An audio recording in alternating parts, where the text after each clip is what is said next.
Good morning, everyone. Welcome to Open Office Hours. I'm Crystal Hinkle. I'm part of the team here at Syncro. I will let the ladies introduce themselves. Hi, everyone. I'm Brandy. Nice to see you guys. Hey, everybody. It's Hannah. Happy Friday. It must just be me. Hold on one sec here. I took my headphones out. Can you guys hear me okay? Yep. Okay, cool. All right, well, I will figure out how to hear everyone else, but I will give the quick disclaimer that we normally do. And just again, welcome everyone. This is Open Office Hours. This is a place where you can ask whatever questions you have. And it really doesn't matter what type of questions. If you are just joining Syncro, maybe just looking at it fresh for the first time, you can ask how-tos. But we're also happy to dive in and do a little bit more deep dive feature related if you've been using Syncro and we're trying to, talk through a workflow. So we are happy to answer whatever questions that you have. We primarily use the Q&A. So if you see us glancing over there, we recommend that you just pop your questions into the Q&A over there so we can manage those. And we do a pretty good job if it's highly technical. If there's something that we're not quite sure on, we'll let you know. And if it requires us to, ask a technical support person on the back end, we'll do that. We'll also let you know if it's going to require a ticket submission as well. But yeah, let's go ahead and kick it off. Do you want to grab that, Brandy? No, I'm actually going to hand it over to you. Rob, actually, he has a question about an update on the integrated backup solution. So I'm going to let you handle that one. Oh, well, thank you. So I'm sure, well, I guess I'm not going to say I'm sure. If you've seen Facebook today, Andy has made a pretty official announcement. So backups are actually going to be launched on Wednesday, so March 3rd. The other thing that I did, because I wanted to make sure I was going to hop into Open Office Hours with something to offer as far as information here. And the other really exciting news is Andy's actually going to be a guest here on Open Office Hours next week. So he's going to be here. He's going to, okay, couple things. It's launching on Wednesday. You do have to be a paid Syncro account to be able to enable and start testing. So it'll give you, if you are a payer, it'll give you 2 days to kind of play around with it, come and ask all of your questions that you have for Andy. Also get to meet Andy, see him face to face. I have to just say this out loud. Did anyone else see the Facebook post that said something about his buttery voice? Is that what it was? Buttery smooth. It's true. So true. It's so true. He's got such a great voice. So he will be here next Friday, which is very, very excited to have him here. So anyways, it'll give you a couple of days to test. If you are not a Syncro payer, you can obviously still ask whatever questions you have so that you can kind of better make a decision. And then do you want to answer that one? Yeah, so Jacob's asking, are there any plans to be adding image-based backups to the integrated backups? And I do think that is in the plans. We don't know when that will come, but when we first launch, it will be just file-based to begin. This is a really big project, so as I'm sure you guys can imagine, we know that people want image-based backups, so probably in the future, but we don't have a timeline on that one. We won't give you a date on that one. I think we won't give dates ever. I think ever, yeah. But we're super excited, and again, we apologize for the delay on that one, but it's going to be worth it, and we're really excited to share that with you guys. Yes. And I think this one too, Rob, I don't think Canadian storage is going to be, I was just reading through some of the questions, which too, if you guys are in the Facebook group, go read through the thread where Andy posted, because there's some really great questions and he knows the most about this. And so he's been commenting on everyone's questions and such. So you can learn a lot about it there. But I don't think Canadian storage is going to be an option. And then I see again, please make sure you bring these questions next week, because Andy's the one that's going to know the ins and outs of this. But the question is, are local backups included? And are there any upcharges on that, like Acronis charges? So I think it includes local backup. Yeah, that's what I was thinking too. We've been spending a good amount of time, our team anyways, going through all of the documentation that we have access to as of today to see if we can relearn all of this stuff. I can grab this one really quick. Are there any plans to enable customers to remote access their own devices? So honestly, I haven't seen anything on the roadmap in regards to Syncro Live being able to do this functionality. However, I definitely recommend Splashtop, or we integrate with Splashtop Screen Connect or TeamViewer, and you can allow access that way. I know Brandy had a good disclaimer on this the other day that it's not, with those integrations, you wouldn't be able to grant them access from like their portal. That's a commonly asked question, but they still technically you can give them access. Thanks, Crystal. And Corey, he just is asking again, no extra charge for that. I truly don't think there is going to be a charge for that. In the Facebook group, they break down the pricing, and there is going to be a promotional period for you guys, so you'll want to get on board quickly if that's something that you're interested in. I think in the first 60 days, any licenses purchased there, it's going to end up being like 20% off, $4 for 50 gigabytes. So I do not think there's additional charges for local. I'm just going to read this one out loud. We are using MCSoft for antivirus. At the moment, MCSoft is set up in Syncro as a customer. MCSoft sends an email into Syncro when an issue is detected. Any suggestions of best workflow to reassign customers' ownerships of the ticket to the company client computer with the issues, then add some automated remediation. I'm not familiar with this flow. So I'll just show you. Let me just share my screen. Honestly, I'm not familiar with that flow at all, having MCSoft as an actual customer. What I'm assuming maybe, or I guess I don't want to make assumptions, but in a policy, when you enable MCSoft on whatever policy, I'm just going to go into whatever one here. When you enable MCSoft here, you're managing it here within Syncro. You can choose all of these things that would create alerts or anything like that, which then you could create automated remediation based upon those alerts, and the alert should come in for that customer for that asset. So if you have it enabled through the policy, I'm not sure why that would be happening, other than I don't know if you manually created MCSoft as a customer, if that would like somehow on the back end make confusion with any that I don't know. I've not heard of this before. Has anyone else? I haven't either, but I was also thinking about like automated remediations too. I know that's not going to work if you have MCSoft as a customer, but you could also set up oh, and real quick, we'll drop the link for the Facebook post, but let me show you really quickly.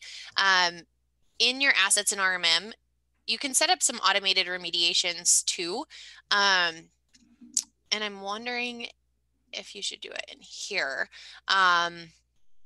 Because you said that you're using a script to add time and to do a full scan. I mean, you can do a scan inside of Syncro too, but you can set this up if there is something like with your MCSoft AV detection or whatever that may be. You could also further define based on like a specific customer, and then from here you could convert that into a ticket. You could run your script here, and then that would log the time in the ticket for that specific customer. So just trying to think out loud a few different ways, but no, I'm also not familiar of using them for having MCSoft as a specific customer.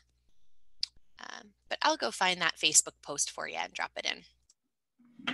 And thanks, Garrett, for posting that link. And I saw Hannah, you did that too. Thank you in the chat. One thing to note too, make sure anything that we throw into chat, click those links while the broadcast is going, because once we end the call, the links will go away. What do we got next? What is everyone using for monitoring battery backup devices?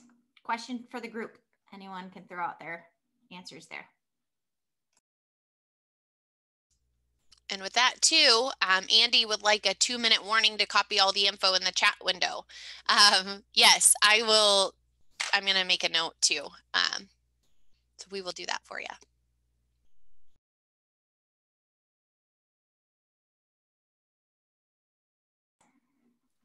So go ahead, Hannah, if you want to. Oh, I was just going to say, Anonymous is asking, will we have access to the comment dashboard for backups? I'm not sure if it's specifically the comment dashboard, but in Syncro, you'll have your own dashboard. And there's actually a YouTube video attached to the Facebook post. And so I would absolutely recommend watching that because you will be able to see kind of what it looks like and what that dashboard would look like. Cool, thanks. Let's see here. Is there a way to ensure no emails are auto sent? We are in trial and trying to figure out exactly how things flow. And on occasion, we have inadvertently sent emails to live customers without realizing it until we see it under company communications tab. We would like to avoid sending any emails. Let me share my screen. Remind me, this is on a per customer level, isn't it? Is it? You guys? I think that yes, I think so. The no emails of any kind. I think you have to do this on a per customer basis. I don't know if there's a setting to do it for all customers. Does anyone know? Let me just look here. So I believe where is it? No email of any kind. So I would have to ask to see if you can do this in mass across all customers. I'm not actually sure, but I know that setting will not send any emails. But I can also, let me do a little bit of research on the back end and see if I can find a way to do that in mass. I think I found it. Oh, cool. Go for it. Let me go ahead and share my screen. Thank you. Okay, so I'm here on the main customer page and I have my clients here. I can go ahead and select multiple and select bulk actions and then edit, and then go ahead and select the no email of any kind to be yes.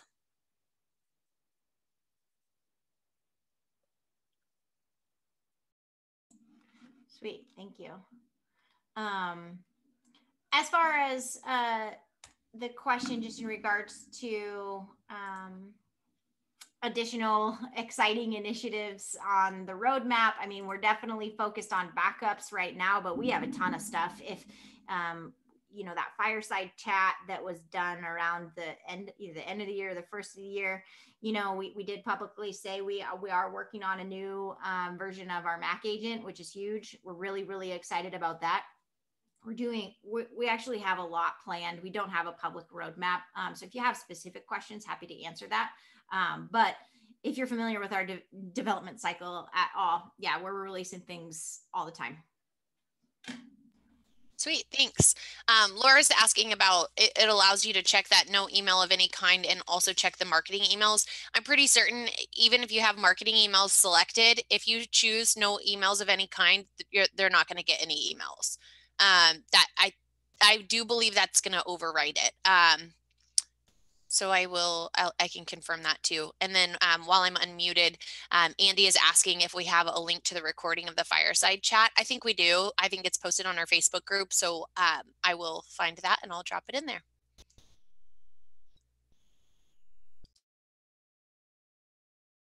All right, let's see here. And then, okay. Oh, so Laura wants to know, does that affect contacts and tickets? I believe no email of any kind is like literally. I think it's no email of any kind. Yeah. Yep. Okay. Let's see. I'm just reading a couple of these out loud. Let's see here. Can the same be done to turn off client portal for all customers? I don't see that in bulk edit items. I know you can send a portal invitation in bulk, but turning it off, I actually don't know if that's an option in bulk. Let's see what else. Garrett's on it with the with the links. Thank you. Let's see. Any development for having recent history ribbon at the top of the screen? I don't know if that's on the roadmap at this point. I haven't seen it. All right. Okay. These are longer ones. Are we working on these ones? I haven't read these yet. I was just dropping some links in there, but I can go ahead and start reading through. Cool. I'll go ahead and read Brian's out loud. I haven't read it yet. So event log queries under event log policies, we have the event ID 4625 for failed login attempts. I feel like I have that one memorized, by the way. Is there any way to create automated remediation to trigger after 5 failed attempts or rate limit? So let me show you that. There isn't a way to do it based on like 5 failed logins. I have gotten that question a lot, but if you go into your automated remediations, there is a rate limit. So what you could do, and let me just pop this open. Keep in mind, if I had added 4625 to my event log IDs, then that would add here. So rather than just my 5 presets, that would be one of those. So pretend that says failed logins. There is a rate limit here, and you can choose how many times per day, and then you can choose from here, okay, I want it to do the following actions. So that's where I would do that, is in automated remediations. There isn't a way to just go do that inside of the policy itself.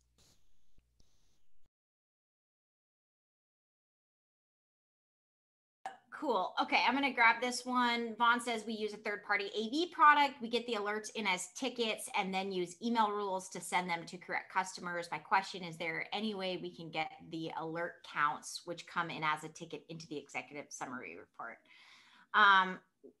We're adding a ton of flexibility and customization to those reports. You can pull in like ticket type style, like charts and that kind of thing.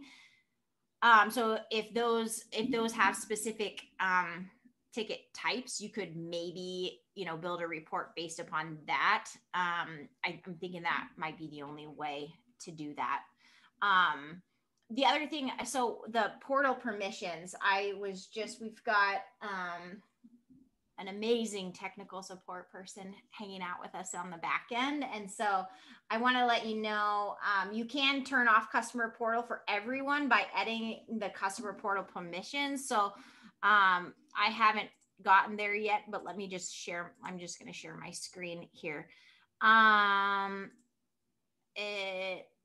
Is this where? As I ask blankly into the distance.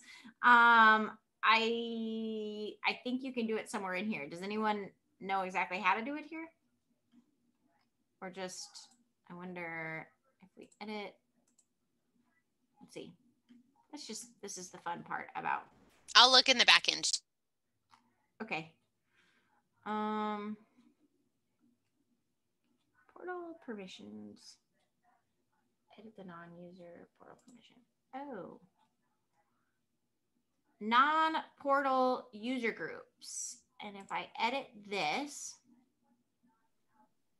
And then maybe uncheck all. Uncheck all and then update portal group. Is that right?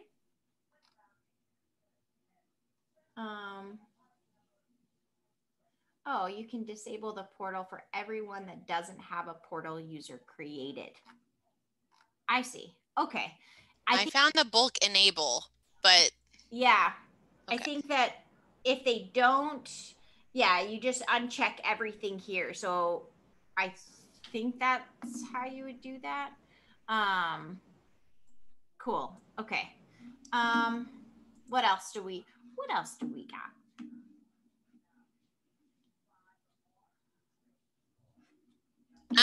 Anonymous, we can't approve your Facebook membership because we don't know who you are.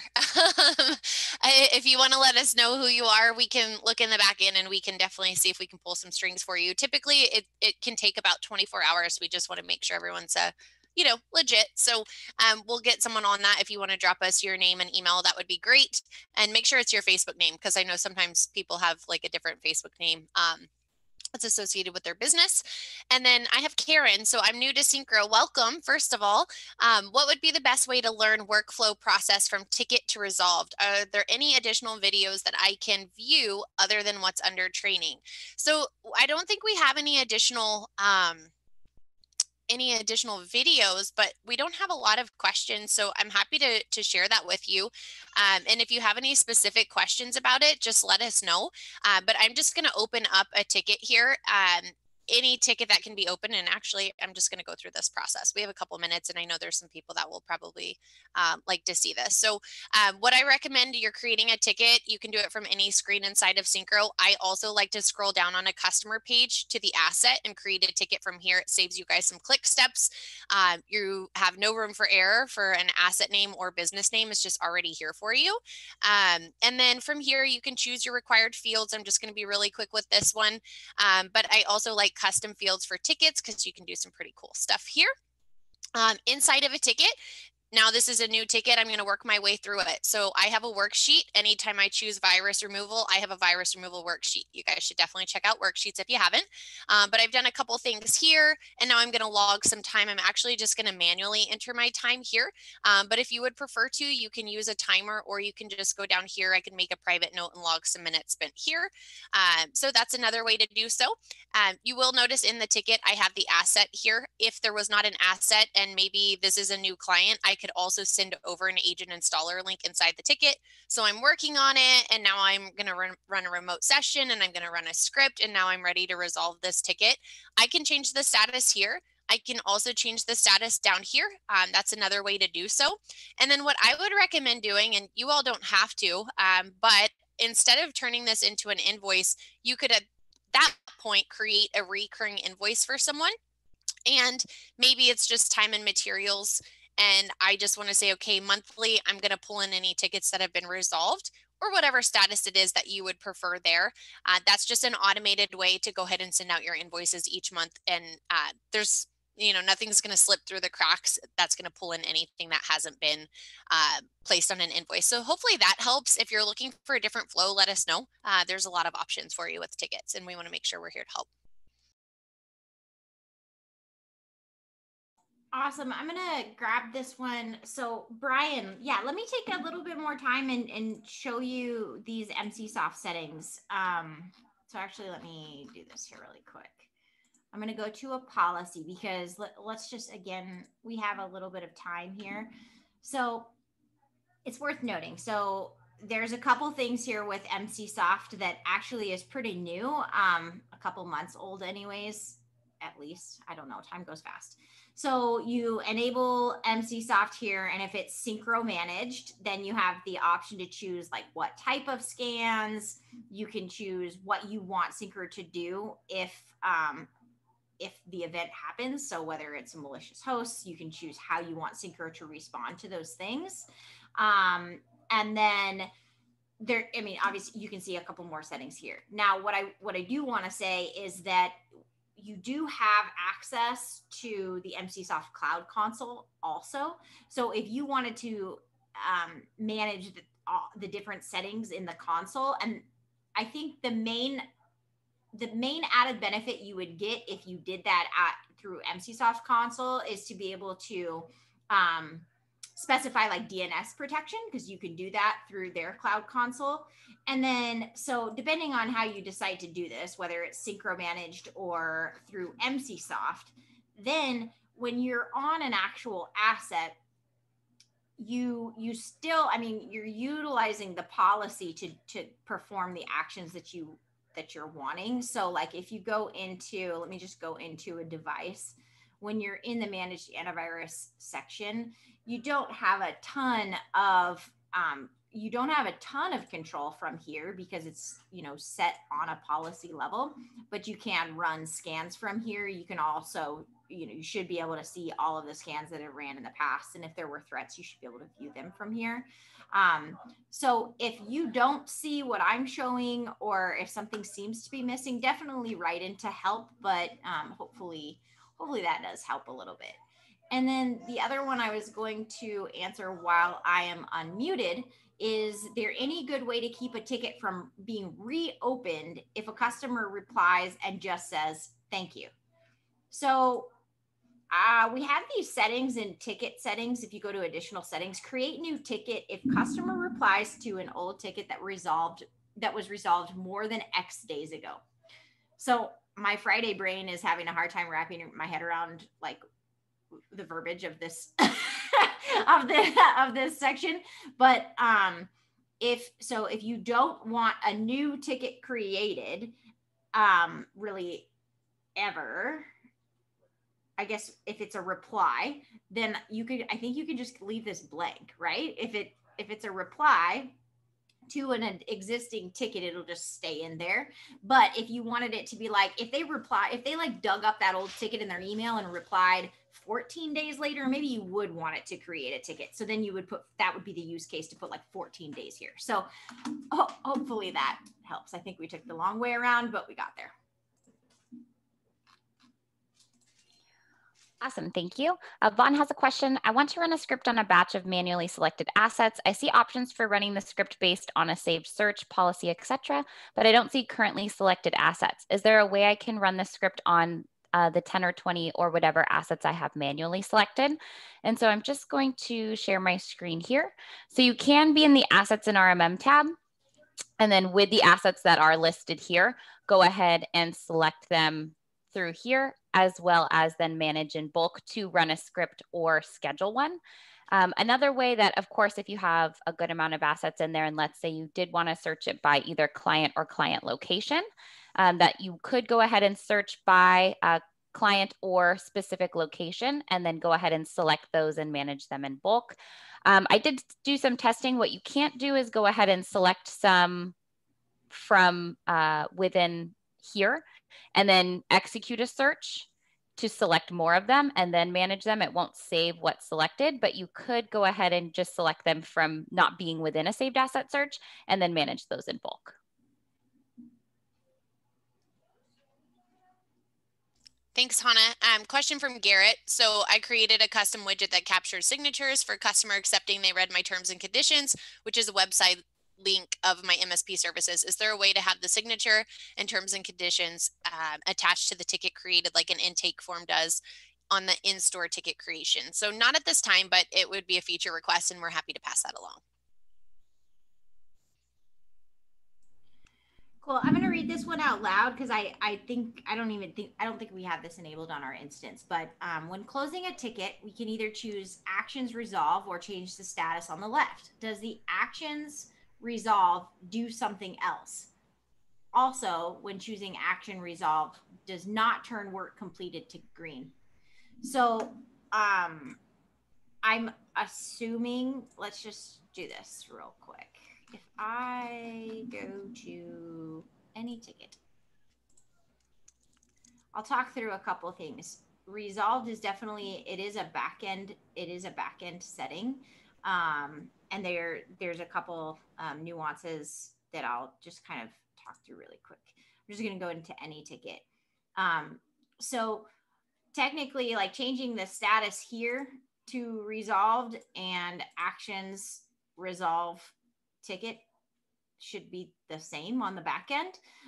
Quick resolve, the only difference there is that it's going to resolve the ticket and it's going to pop you right back to the main ticket dashboard there. So, and when you say work completed green, I'm assuming you have enabled their, what is that called? Something widget, ticket something widget.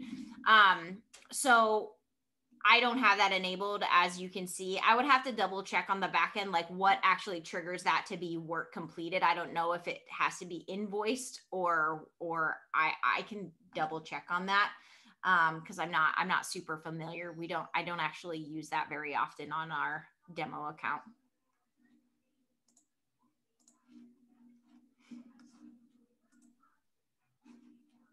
Awesome. Just a follow-up question from Vaughn. Do I choose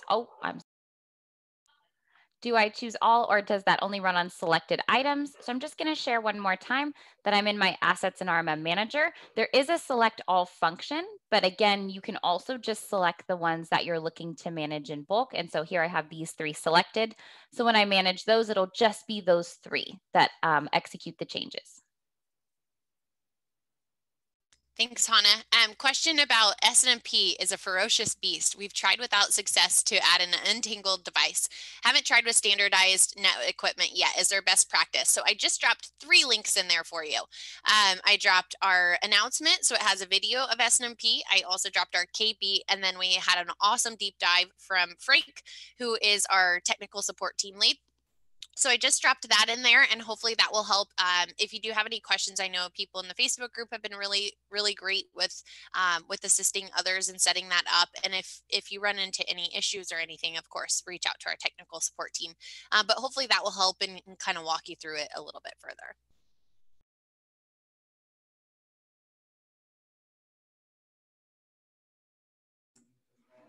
You rock, Brandy. Thank you. I'm going to go ahead. I'm going to grab this one from Adam. Invoices and sales tax.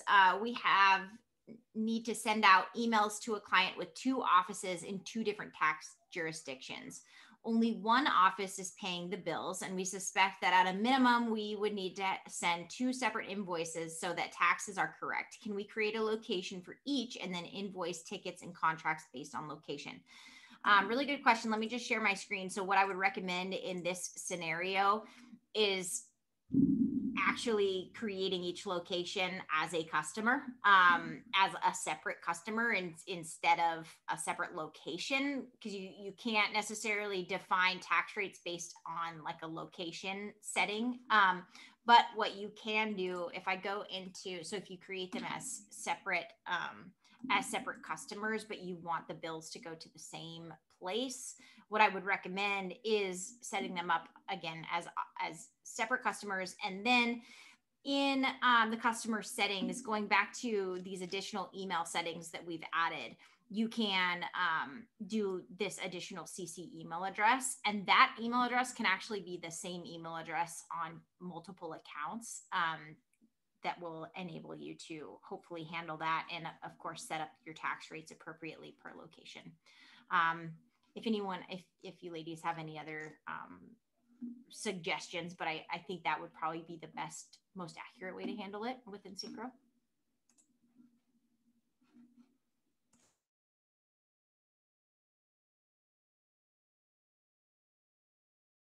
I can go ahead and grab Stephen's question about automated remediation. So can automated remediation mark a ticket resolved after it finishes the scripts? A couple of things here. So I'm going to go ahead and share our PowerShell module. So this is going to be what you can use here. You can update, so you can update the status whenever you are running a script using the PowerShell module. So what that would look like is any of your different scripts that you have in the system. And again, I'm just going to share this because a lot of people don't know where the community script library is too.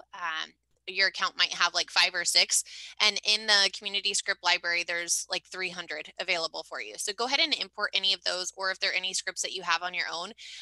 And so what I would do is, like, say I had an automated remediation set up for low hard drive space, right? And I want to convert, or I want to run a script that's going to clean temp files, and I also want to create a ticket.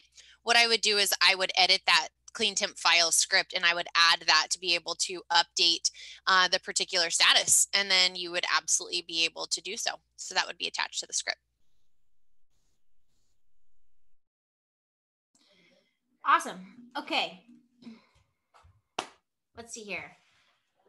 Brian says, I can't say I have the event log queries set up correct. Could you show an example of an event ID and the needed message and source needed? So Brian, I don't know if I could do that. I'm happy to kind of, let's just go through really quick.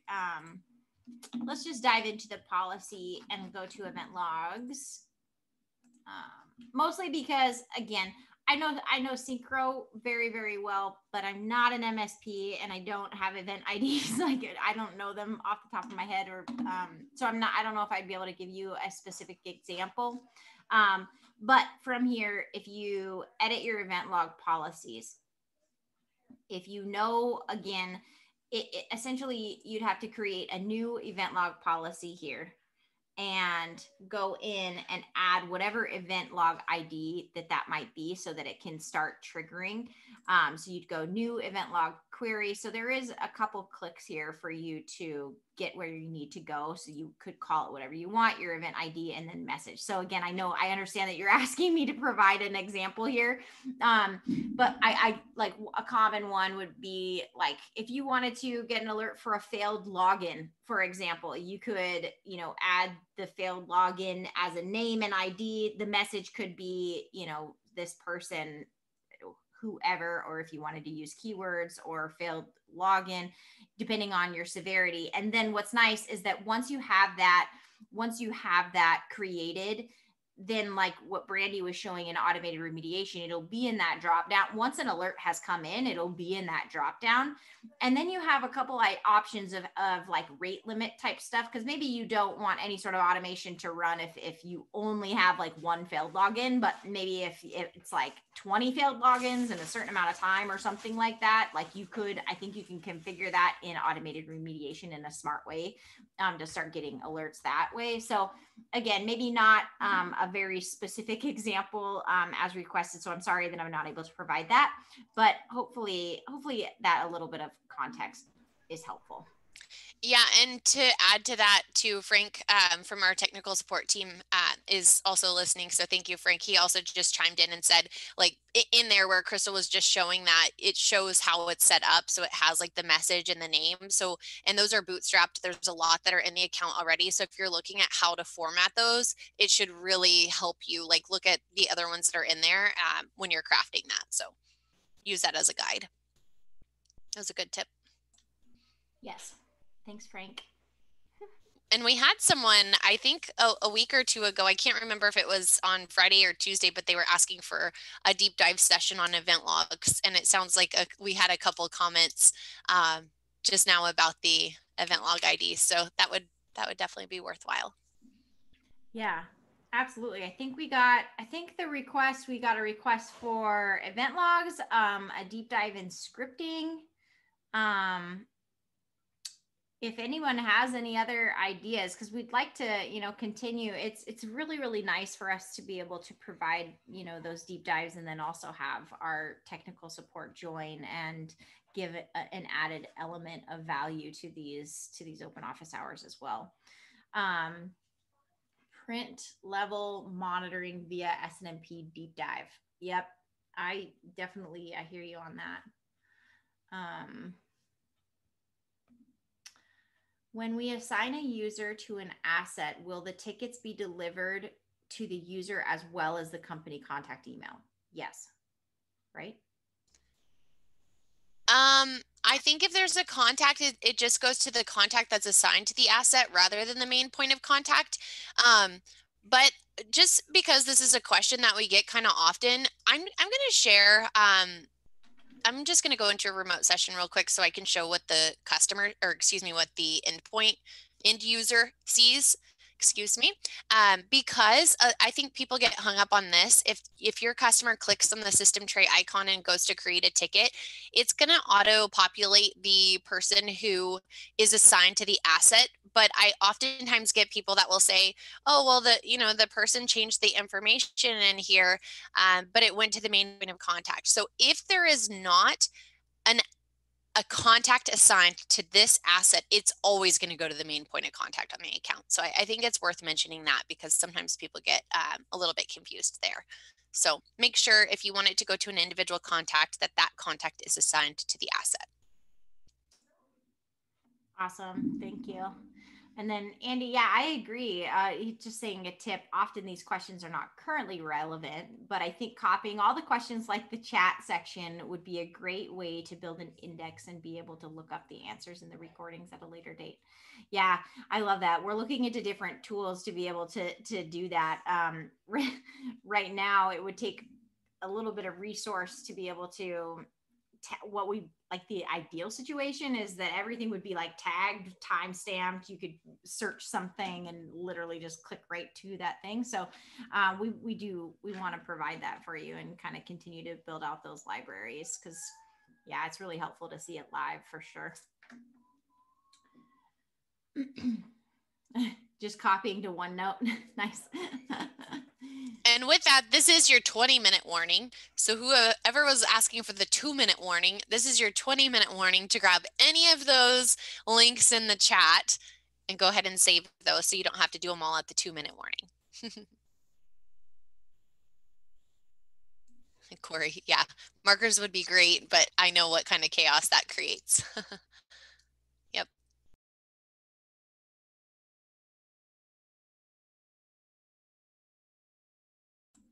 Anyone want to grab this one from Vaughn? Where do we edit ticket signatures and how do we control when and how they show up on ticket templates, etc.?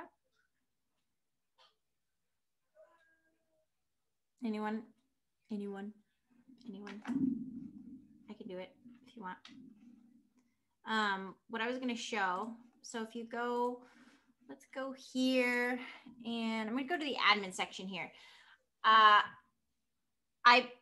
just please tell me, because it's been, I think I was literally like fielding this question because it's been a while since I've looked at this. But if you go to your users, I believe it's tech bio, and then you can use the tech bio in the templates, or actually in, I think, a canned response, right? So I believe that I'm talking properly here. So here you got your bio, and yay, it works. This is my signature, and I'll show in canned responses by using tech bio tag. So yes, that's what you could do. I would have to double check. I don't know. Again, I'm not sure if tech bio is an actual template tag, but so if you're in a ticket, let's just show. If you're in a ticket, it is. Is it in a template? Yeah, there's not like a signature, a text signature, but I'm editing a ticket template and there is a tech bio there. Cool. Okay. So there's a couple of things you can do here. So in the ticket itself, like it'll be, you can use the canned here. We don't have anything uploaded. So, oh wait, no, this is what I want. So this is where you could add your tech bio in there. And then what Brandy is saying is that on any, like on your ticket templates here, if you go to your admin and then PDF and email templates, you do have the ability to hop into your ticket template, and then tech bio is going to be an option. So if you edit this ticket template here, you can see all of your tags over here and tech bio right here. So you can add those there. Thanks, Brandy. Teamwork. There's so many different features in here, you guys. Sometimes we don't grab the questions because we truly don't know them. I'll be honest. I'm like, I never go in there into the tech bio. So you guys help us learn too. Rob is asking follow-up last week. I couldn't find another payment processor that other than Stripe for Canada. I don't like Stripe. Is there another? So currently our only integrations are going to be Stripe, WorldPay, PayPal, Authorize.net. We're always looking at new opportunities with different, not just payment processors, but other integrations too. So if there's one in particular that you like there, just let us know. No promises, but it definitely helps.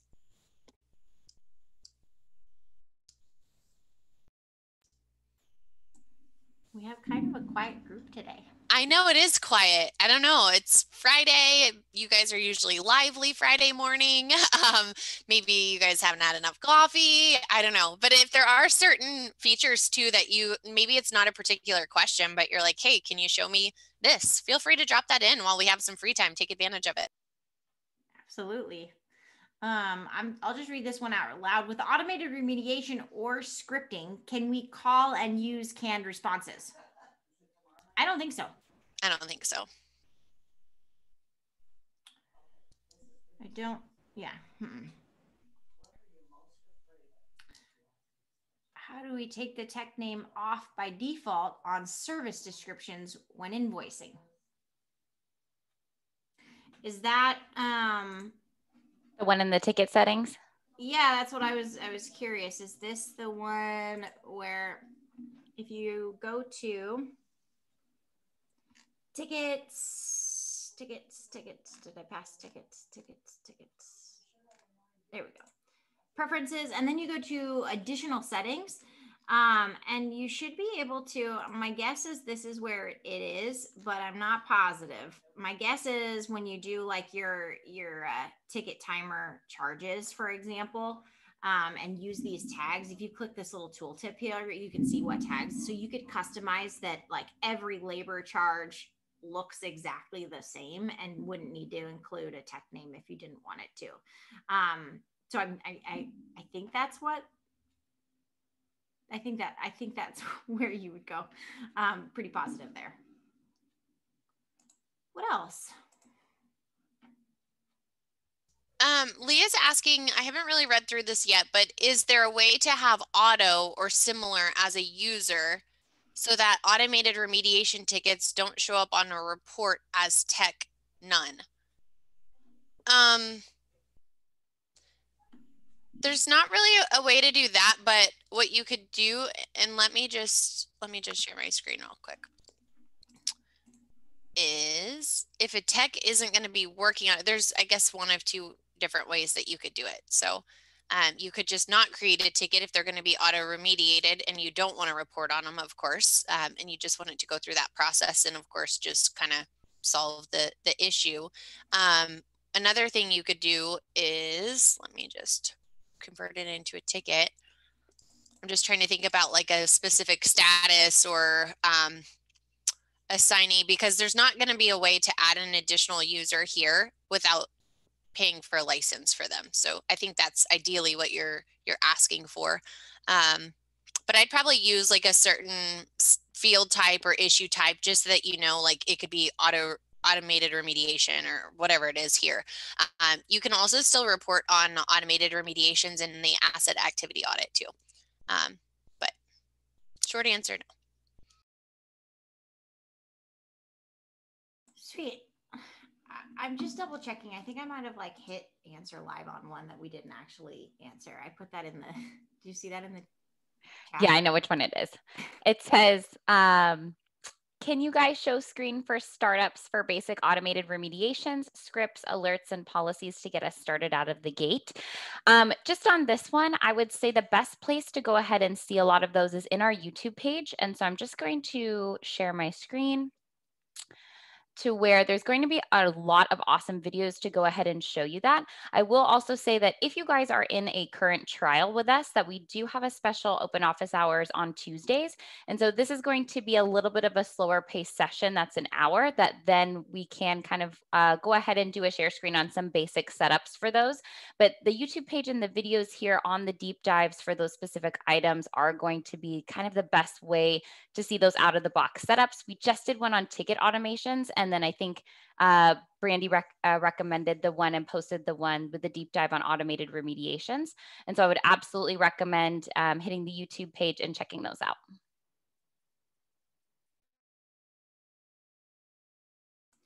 Awesome. We've got another request for the scripting deep dive. So again, Frank's listening, so I'll work on getting that set up. That would be great. So not next. Cough. Hello, are you listening out there? Yeah, not next week, because again, Andy's going to be on next week with us, but maybe the following week we can get that set up, give the team some time to prepare for that. That would probably be a pretty highly technical deep dive. All right, let's see here. Go ahead.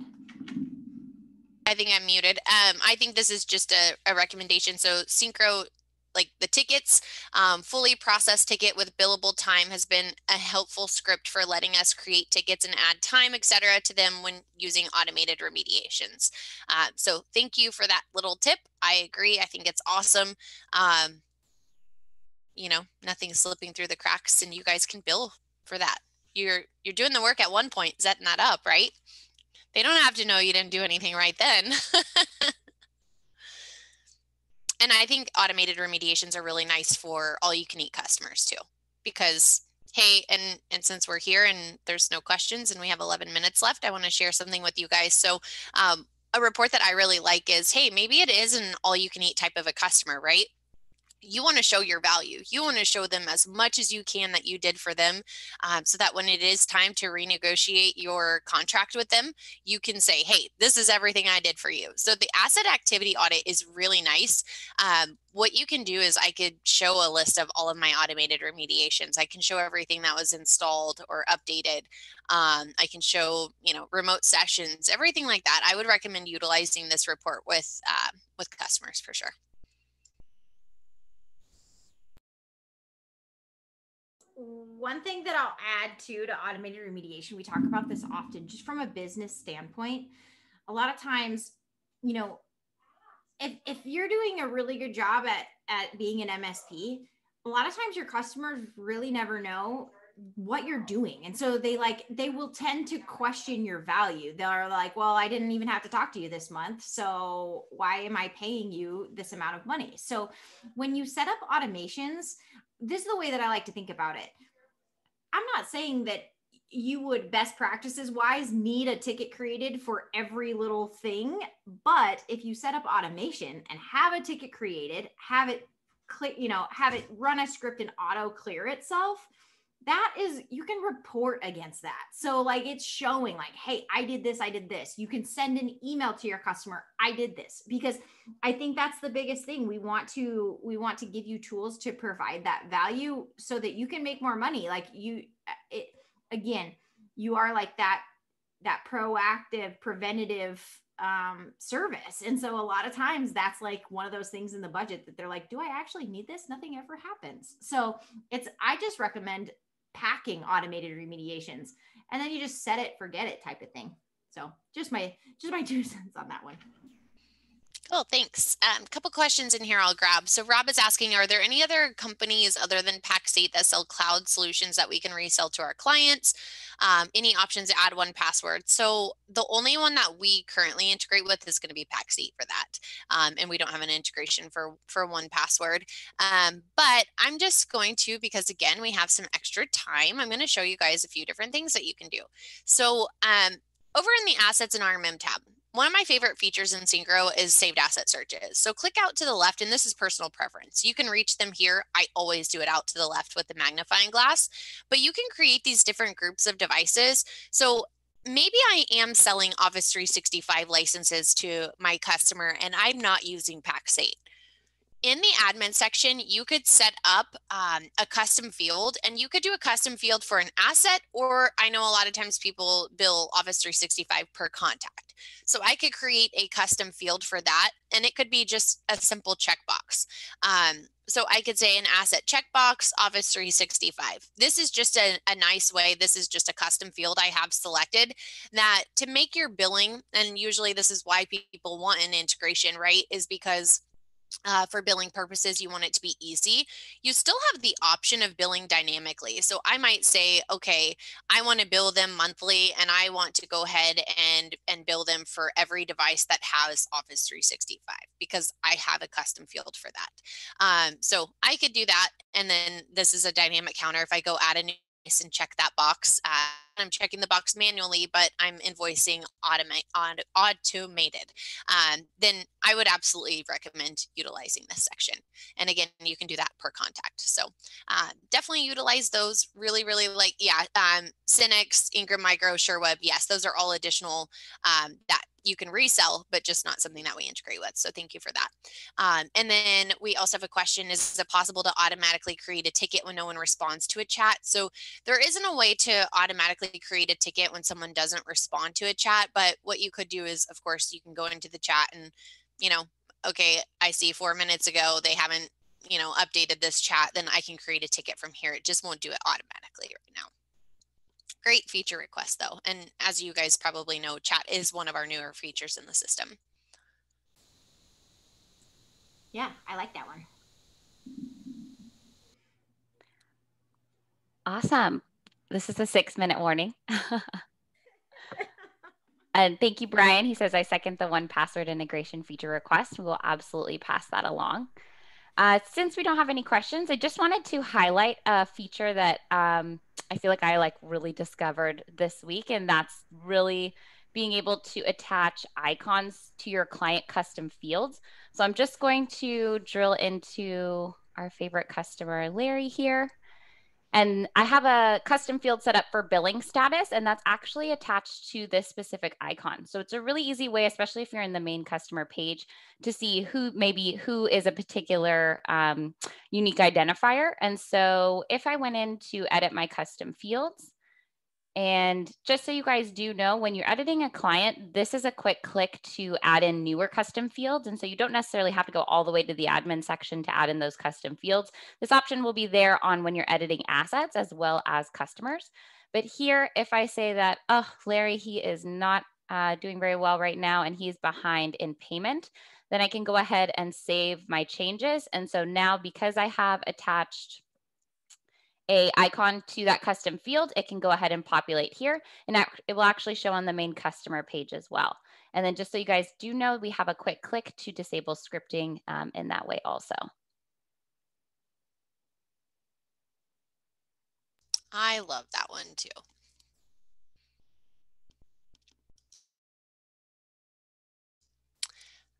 Rob has a question about bring your own SMTP. It's still, unless something has changed, so correct me if I'm wrong, it is one outbound mailbox. Yeah, I'm fairly certain. Otherwise, I think everyone would be utilizing it. I can do a 2-minute overview. I don't even know if it'll take 2 minutes, Vaughn, but especially how I talk, I need to slow down. So let me go ahead and share my screen. He wants an overview of the mailer. So first of all, I'm going to show you 2 different features that you can utilize with the mailer. One is going to be customer searches, and these work just like those saved asset searches I've been showing you guys all morning. So you can create a saved customer search. I might want to have this for a lead. I might want to find everyone who has spent a certain amount of money. So these are great ways to utilize these. And then in the mailer, you can create these different campaigns. And it could be like a one-time email blast to everyone if I wanted it to be. However, I can also utilize this for those saved customer searches. Hey, let's send everyone who is a lead an email, or everyone who has spent a certain amount of money, thank you for this year type of an email. I could also utilize this for upselling opportunities. I can find everyone who doesn't have antivirus and offer them that. I could also find everyone with my base package and offer them a special on my best package that I have. So you can utilize this a lot of different ways. I also see people saying, hey, one day after a new customer has been created, I want to send them this email.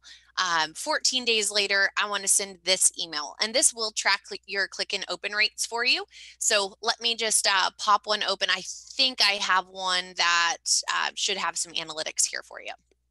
So this will show you open, click, who it was sent to, reported as spam, etc. And hopefully that helps. And there was a question, just a follow-up on that from Vaughn. Does the mailer send to every contact or just the main contact? Let me pop this open again and just show you a couple of the different options, because in your customer settings, you can choose who gets marketing emails.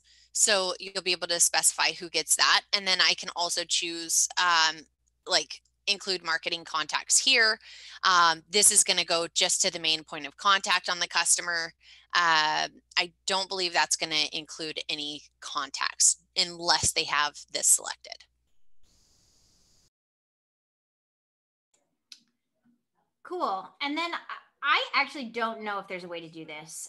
I'll read it out loud. I know we only have a couple minutes, but I know about disable scripting, but is it possible to exclude assets from reports like vulnerable devices, or disable scripting per asset rather than customer? To clarify, exclude assets from reports when they are not contacted assets. I know that there's specific asset audit reports that you can pull from a saved asset search. So if you want to exclude assets that haven't checked in 10 days or something like that, you can create a saved asset search and then only pull the saved asset search. As far as excluding specific assets from us, if you have a policy running that or something with a script that runs every week on a date. I don't know if there's a way to exclude just one asset out of those, other than removing it from, if it's set on a policy level, other than removing it from that policy, or removing it from the saved asset search or whatever you have, creating that group. Okay. This always happens a little bit of a flurry towards the end, which is good.